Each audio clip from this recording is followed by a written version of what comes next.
Electricity is fluctuating too much, तो थोड़ा cooperate कीजिए, नेटवर्क एरर हो सकता है।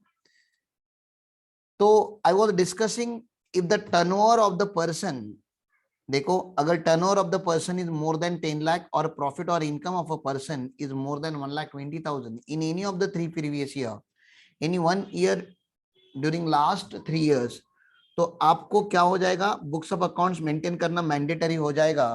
तो मैं आपको पूछ रहा था कि सर अगर टर्नओवर 8 लाख रुपीज का है और टोटल इनकम अगर 1 लाख रुपीज का है, तो बुक्स ऑफ अकाउंट मेंटेन करना मैंडेटरी कि ऑप्शनल है? बोलो, दोनों लिमिट आप लोगों के सामने है, ये देखो।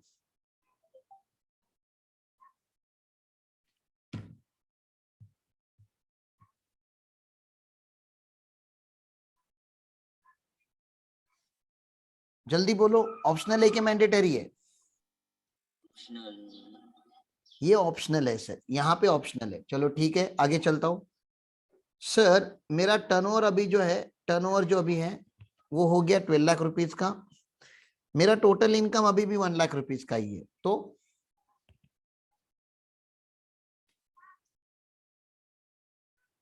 ऑप्शनल या मैंडेटरी, बुक्स ऑफ अकाउंट कैसे मेंटेन करना है, ऑप्शनल है कि मैंडेटरी? सर ये मैंडेटरी है। ठीक है, मेरा टर्नओवर जो है वो 9 लाख रुपीज का है, लेकिन मेरा टोटल इनकम 1.5 लाख हो गया, तो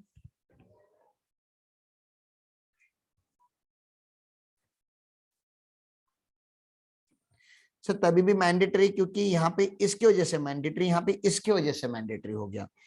सर ये भी मैंडेटरी है, this is also mandatory, this is also mandatory, ठीक है ना। लेकिन मुझे आपको पूछना क्या है, प्लीज अंडरस्टैंड करो, मुझे आपको क्या पूछना है, what I am trying to ask you is this friends, कि अगर ये इंडिविजुअल है, इमेजिन करो ये इंडिविजुअल है, क्या ये टैक्सेबल है? ये इसका टोटल इनकम है, इसको चेक करो जरा, इस एरिया को चेक करो, क्या ये टैक्सेबल है? नहीं, टैक्सेबल भी नहीं है। और मैंने आपको अभी तक सेक्शन 139(1) नहीं पढ़ाया, लेकिन 139(1) में ऐसा लिखा है कि अगर आपका total income more than basic exemption limit होगा, तो ये फाइलिंग ऑफ रिटर्न भी मैंडेटरी है। इसको ना बेचारे को टैक्स भरना है, ना इसको रिटर्न भरना है। अननेसेसरीली आप क्या कर रहे हो, आपको ना टैक्स एप्लीकेबल है, ना ही रिटर्न एप्लीकेबल है। अननेसेसरीली आप इंडिविजुअल्स को हैरास कर रहे हो by asking them to compulsory maintaining books of account just because you are having shitty limits in the law.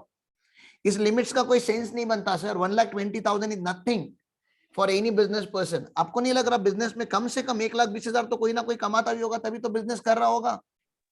पूरे पूरे साल भर में 1,20,000 कमाने की बात कर रहे हो आप?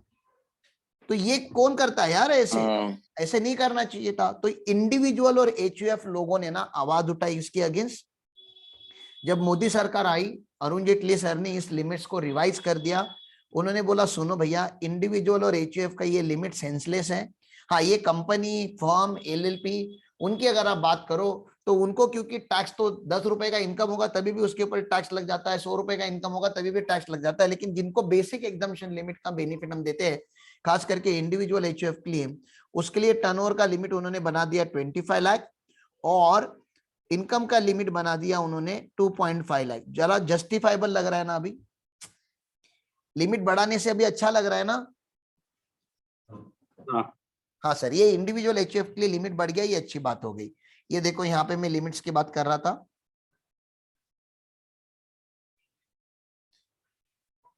एनी अदर एसएससी का इनकम का लिमिट है 1,20,000, टर्नओवर का लिमिट है 10 लाख, लेकिन फॉर इंडिविजुअल एचयूएफ इनकम का लिमिट है 2,50,000, टर्नओवर का लिमिट है 25 लाख। अब इनमें थोड़ा सा डिफरेंस ये भी है कि यहाँ पे ऑल 3 बोला है और यहाँ पे एनी 3 बोला हुआ है, तो वो भी ध्यान रखना। और नया बिजनेस होगा तो एक्सपेक्टेड होता है। सर अगर ये टर्नओवर क्रॉस होता है तो मुझे कौन से बुक्स ऑफ अकाउंट मेंटेन करने हैं? जो करने हैं वो करो, तुमको जो बुक्स ऑफ अकाउंट मेंटेन करने हैं वो करो, क्योंकि तुमने लिमिट क्रॉस किया है। So you can maintain any books of accounts which will enable AO to determine your total income. और अगर आपने ये जो है लिमिट क्रॉस नहीं की है तो आपको no need to maintain books of account mandatorily. Option तो आपके पास अभी भी है कि आप optional books of account maintain कर ही सकते हो। फिर यहाँ पे कुछ लिखा है, ये showing lower income mention under section this 44 AE AD and ADA। इसके बारे में मैंने अभी तक बात नहीं की, क्योंकि मैंने जानबूझ के इसको पेंडिंग रखा है। फिलहाल मैंने जितना आपको 2 सेक्शन पढ़ा है, क्या उन दोनों के दोनों सेक्शन में कोई भी डाउट होगा बेसिकली तो मुझे पूछो प्लीज। नहीं है तो फिर मुझे आगे जाने दो। डाउट है तो पूछो प्लीज।